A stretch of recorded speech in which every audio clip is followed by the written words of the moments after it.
Hey guys, today we're going to be looking at the early Middle Ages in Western Europe, looking specifically at geography, the so-called Dark Ages, and the career of Charlemagne, aka Charles the Great. By the end of the video, I hope that you will know all of the things listed on this slide. What you should do is, when you finish the video, read through these points and make sure you know all of these things. If you don't know all these things, go back to the relevant slide and watch it again. So let's begin like geography, like we always do when we look at a new region. And we're shifting our gaze now towards the north and west of the European continent. That is, north and west from the earlier places that we've been focusing on, Greece and Italy. So one thing that you should know about Europe is that it's actually really quite small. And so if you take Europe, which is basically the landmass shown on this slide, on this picture here, and you put it into Africa, you could fit a little bit more than 3 of these into the African continent. So even though we're going to spend a lot of time talking about Europe, it's important to remember that Europe is actually really a small part of the Earth's surface. But even though it's small, it has a lot of important advantages. First of all, its climate is extremely good for intensive agriculture. They get a lot of rain, so they don't have to worry about farming next to rivers. And their soil is also very fertile. You can grow a lot if you know what you're doing there. There are also vast forests that cover much of Germany and Scandinavia. And this is good because before people start mining coal, wood from forests is the primary fuel used both to heat houses, which is important because it's cold in Western Europe, but also for certain important industrial crafts, such as blacksmithing. You would burn wood to heat fires to forge metals. There are also huge reserves of coal and iron, which become increasingly important over time. Iron, of course, is already very important.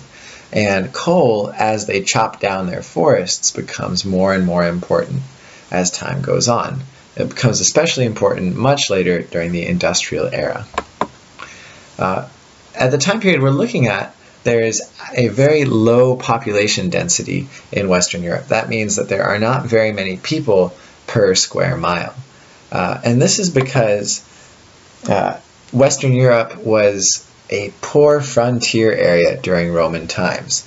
It had been settled by just scattered bands of Germanic and Gallic and Celtic tribes, and the Roman Empire had only recently gained control of it and started more or less civilizing the area. But it had never become as intensely populated as Italy and Greece and the other provinces of Eastern Rome. Now let's look at the consequences of the fall of Rome for Western Europe. It's important to remember that the Roman Empire had managed to link all of Europe together into a stable system of trade. This was made possible, first of all, by the Roman system of roads, which made it quite easy to travel. But it was also facilitated by Rome's well-trained armies and its legal system, which kept the peace and made it more or less safe for people to travel between cities and to trade their goods. When Rome collapses, travel between cities becomes difficult and unsafe. The roads are no longer maintained, and armies are no longer in place to prevent bands of raiders or robbers from pillaging people who travel from city to city. So this more or less puts an end to long-distance trade in Europe. What this means is that instead of a large interconnected society like we saw with Rome, we get a patchwork of tiny self-sufficient societies. And this is where basically peasants and craftsmen will produce everything that a local society needs. They'll grow everything they need. They'll make everything they need right there. That way they don't have to trade. and a local ruler and a small local army will be used to protect people in that area. And this leads to a great wave of decentralization. Nobody is in control of all of Europe, but rather these small local rulers are in charge of most of the continent. And this time period has often been called the Dark Ages. And of course, this could be viewed as a biased term. It views this period of European culture as somehow worse than the periods that came before. But it does have a point in that during this time period, not only do we see a decline of trade, but we also see declining literacy rates. People no longer know how to read and write.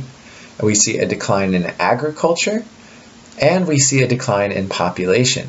People are starving. There are not as many people as there used to be during the Roman Empire because of all of these changes that have gone on.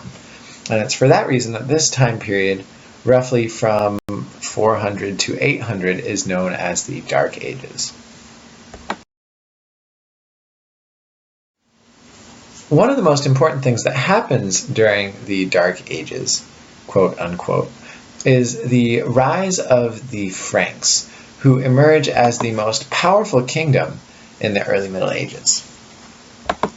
And the guy who is mostly responsible for the emergence of the Franks as a powerful kingdom is Clovis I, who conquers most of the former Roman territory of Gaul. And Clovis, once he has conquered all this territory, takes steps to revive Roman traditions. Most importantly, he writes up a law code for his kingdom that is based on Rome's law code. He also takes the important step of converting from Germanic paganism to Christianity. In this way, he gains the support of the Roman Church, who is an important ally and can provide a lot of monetary support in times of need. A major turning point in the history of the early Middle Ages is the Battle of Tours, which happens around 732. And how it starts is Islamic armies continue to conquer new lands for the Umayyad Caliphate, which you learned about in Mr. Lassiter's video last time.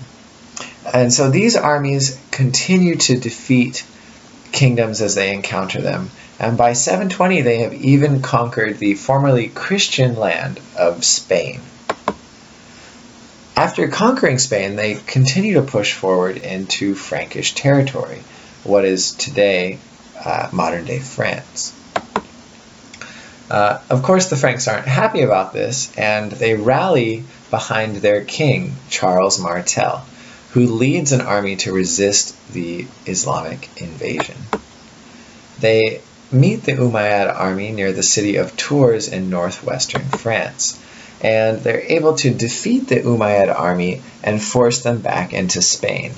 And this is considered to be one of the most important battles in the history of Europe, because if the Franks had lost this battle, then the Umayyads would have been able to go on to conquer the rest of Western Europe. And it's possible that Western Christianity could have been replaced by Islam, and that Europe would have become an Islamic rather than a primarily Christian continent. So the fact that Charles Martel wins here becomes crucially important for the history of religion in the West. So with Charles Martel's victory over the Islamic army that was invading France, Europe has managed to repulse a huge external threat.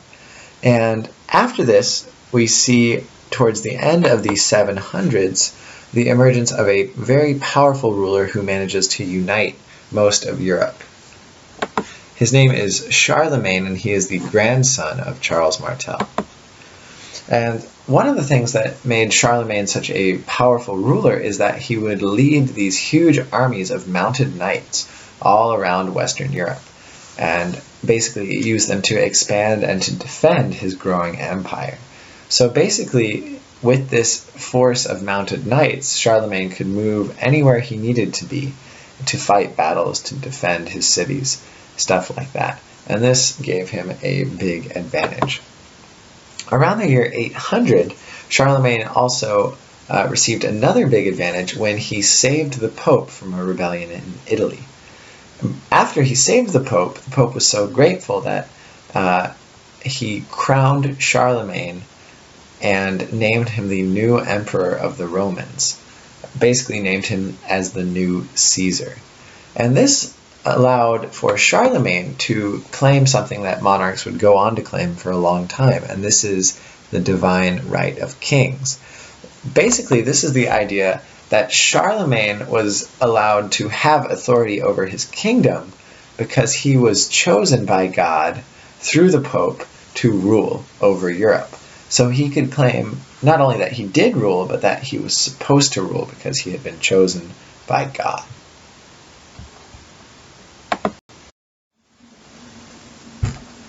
So during his 46-year-long reign, Charlemagne was able to accomplish a number of very important things.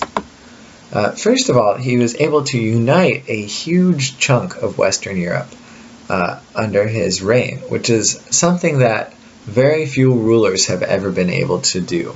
Napoleon comes close about 1,000 years later, but in between that time period, in between Charlemagne and Napoleon, Europe remains divided into many smaller kingdoms that compete with each other.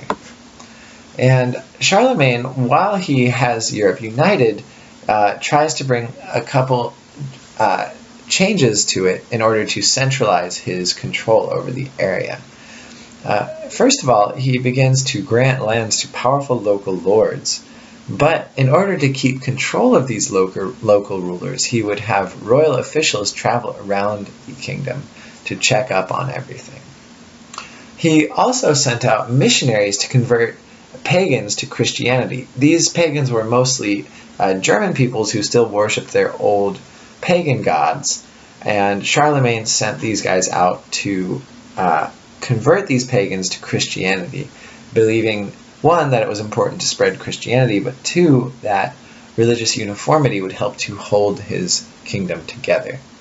And finally, he established a school in his capital city of Aachen for the learning of Latin. Basically, he realized that literacy was extremely important for administering a kingdom, and so he wanted to teach more people how to read and write. Charlemagne's kingdom, however, turned out to be quite short-lived. After his death in 814, his heirs spent the next 30 years fighting over his kingdom.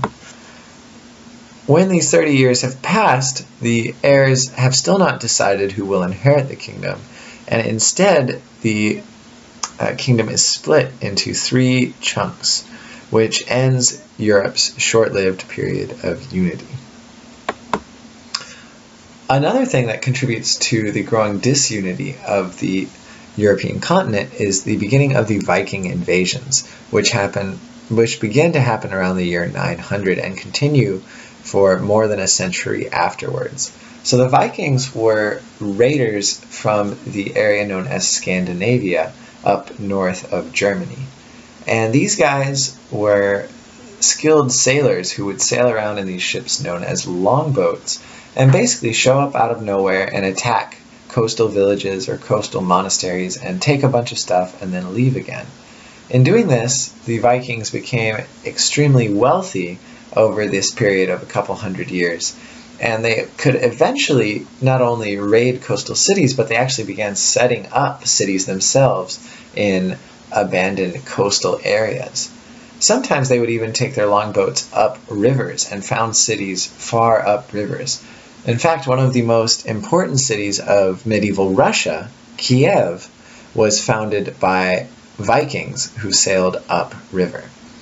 And so it's because both of the feuding at the end of Charlemagne's rule and because of the beginning of the Viking invasions that Charlemagne's empire breaks down and you see the emergence of a highly disunified Europe around the year 1000.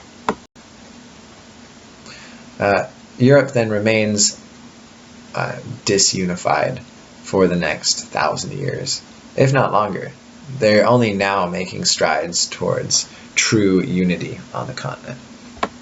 Anyway, there are your video goals. If you don't know all these things yet, make sure you go back and know them by tomorrow. Thanks, have a good night.